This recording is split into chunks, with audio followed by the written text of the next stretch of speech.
양치할 때 피나는 사람 이미 늦었을 수도 있습니다. 잇몸을 잃으면 몸 전체가 무너집니다. 솔직히 예전엔 잇몸에 신경을 거의 안 썼습니다. 양치질만 잘하면 되는 줄 알았고 피가 조금 나도 대수롭지 않게 넘겼죠.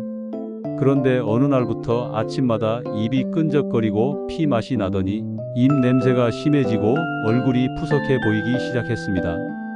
그땐 몰랐습니다. 잇몸이 약해지는 게 단순한 구강 문제가 아니라 온몸이 보내는 첫 번째 경고라는 걸요. 잇몸 속엔 수천만 마리의 세균이 살고 있습니다.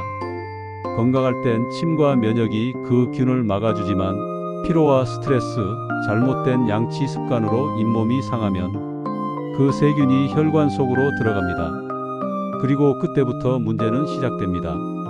가장 먼저 영향을 받는 건 심장입니다. 잇몸의 염증 세균이 혈관벽에 달라붙어 염증을 일으키면 혈관이 좁아지고 딱딱해지면서 결국 심근경색이나 협심증으로 이어질 수 있죠. 피 한 방울에서 시작된 염증이 심장을 멈추게 할 수도 있다는 말 들어보셨을 겁니다. 그게 바로 이런 경우입니다. 두 번째는 뇌입니다. 잇몸 속 세균 중 일부는 뇌혈관까지 침투해서 염증을 일으킵니다. 특히 GINGIVALIS라는 세균은 치매 환자의 뇌에서도 발견되었죠. 잇몸이 아프다고 해서 단순히 불편한 게 아니라 기억력과 사고력까지 서서히 영향을 줄 수 있다는 이야기입니다. 기억을 잃는 시작점이 어쩌면 입속일 수도 있습니다. 세 번째는 폐입니다. 잇몸에 염증이 있으면 세균이 침과 함께 기도로 흘러 들어갑니다. 이게 반복되면 만성기관지염, 폐렴으로 이어질 가능성이 커집니다. 특히 노년층은 면역이 약하기 때문에 입속 세균이 직접 폐로 들어가 감염을 일으키는 경우가 많습니다.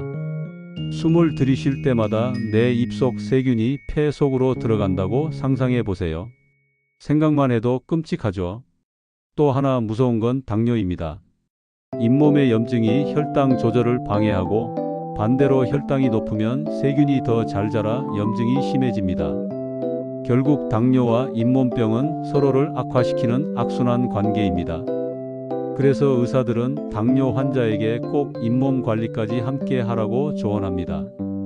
이뿐만이 아닙니다. 잇몸 속 세균은 관절에도 영향을 미쳐 류머티즘성 관절염을 악화시킵니다. 몸이 스스로를 공격하는 자가면역 반응을 일으키는 거죠. 즉, 입속 염증이 손가락 관절을 공격할 수도 있다는 말입니다. 임신한 여성에게는 더 치명적일 수 있습니다. 잇몸 질환이 있으면 조산이나 저체중아 출산 위험이 무려 7배 이상 높아진다는 연구도 있습니다. 세균이 태반을 자극해 조기 진통을 일으키기 때문이죠. 그래서 임신 전후엔 구강검진을 꼭 받아야 합니다. 건강한 아기를 위해 잇몸부터 건강해야 합니다. 잇몸은 뼈와도 깊은 관련이 있습니다. 염증이 뼈를 녹이는 파골세포를 자극해서 결국 잇몸뼈뿐 아니라 전신의 뼈 건강까지 떨어뜨립니다. 그래서 잇몸이 약한 사람은 골다공증이 함께 오는 경우가 많습니다. 그리고 마지막으로 잇몸 질환은 마음에도 영향을 줍니다. 입 냄새, 통증, 씹는 불편함 때문에 사람을 만나는 게 꺼려지고 자신감이 사라지죠. 그 결과 우울감이나 불면이 생기기도 합니다. 실제로 잇몸 질환 환자의 우울감 비율이 일반인보다 2배 이상 높다는 연구도 있습니다. 잇몸은 단순히 구강 건강의 문제를 넘어 정신 건강의 거울이기도 한 셈입니다. 그렇다면 어떻게 해야 할까요? 저는 크게 3가지를 바꿨습니다. 첫째, 세균을 줄이는 습관입니다. 양치 후에는 꼭 치실이나 치간 칫솔을 사용하고 하루 2번 정도는 미지근한 소금물로 가글을 합니다.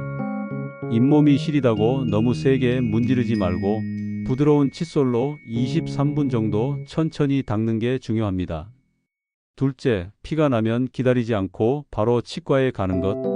많은 사람들이 조금 피나도 괜찮겠지 하며 넘기지만 피가 난다는 건 이미 염증이 진행됐다는 신호입니다.